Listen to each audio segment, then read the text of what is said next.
Hey guys আসসালামু আলাইকুম। কি খবৰ সকলোৰে? আশা কৰোঁ সবাই ভাল, ময়ো ভালে আছোঁ। প্ৰথমতে জনাওঁ ৰমজান মুবাৰক চবকে।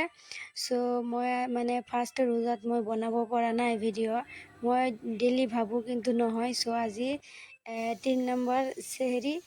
এতিয়া মই উঠিছোঁ 2:40ত এলাৰ্ম দি থৈছিলোঁ আৰু উঠি মই ভাত বনাই কিনে মই এতিয়া ব্ৰাছ কৰি আছিলোঁ।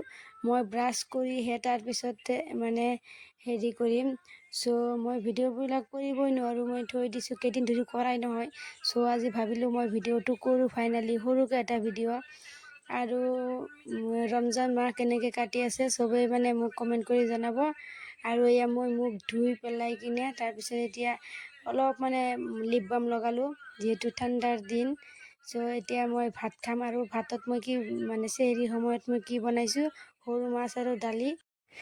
গাইজ ভিডিঅ'টো আজি এইখিনিয়ে, আৰু ভিডিঅ'টো মানে ছাবস্ক্ৰাইব কৰিব। আৰু মই ভিডিঅ' দিম, চাই থাকিব। টাটা।